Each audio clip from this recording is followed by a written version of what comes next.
When Flight 93 was hijacked by terrorists on 9/11, the crew and the passengers fought back, and those heroes forced the plane down into this field in Pennsylvania. The passengers and crew on Flight 93 were the first to fight back in the war on terror. It's just very emotional, very peaceful. I think on that morning it wasn't quite as peaceful. The plane was delayed out of Newark. By the time the terrorists hijacked it, the passengers knew that the Twin Towers had been hit.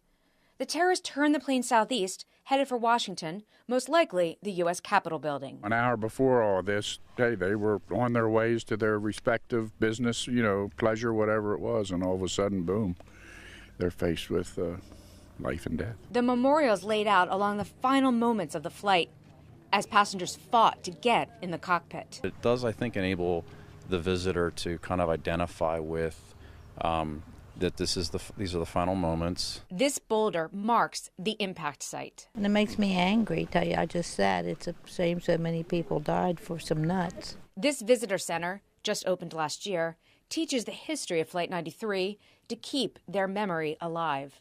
I think it gets lost in the shadow of New York, and these people were true heroes, true American heroes. Even those who were too young to remember 9/11 were equally emotional. Listening to their phone calls, to family members back home was, really a lot. And, knowing that they were going to die. Only 8% of the bodies were identified by DNA, so this ground here is truly their final resting place. The beauty of America, if you will, is that when we do that, we're doing it of our own volition.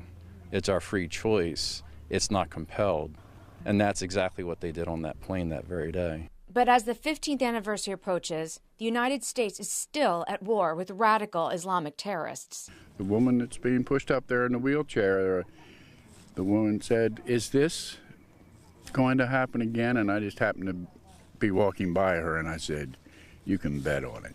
However, America is an exceptional nation and people. Some of us might believe in providence, gave us an eternal gift, if you will, not just by saving our lives, but just even leaving us this message of freedom. The Flight 93 memorial is not yet complete.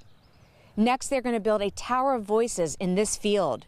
There will be 40 wind chimes, one for each of the victims, to carry their voices along their final resting place. Emily Miller, One America News, Shanksville, Pennsylvania.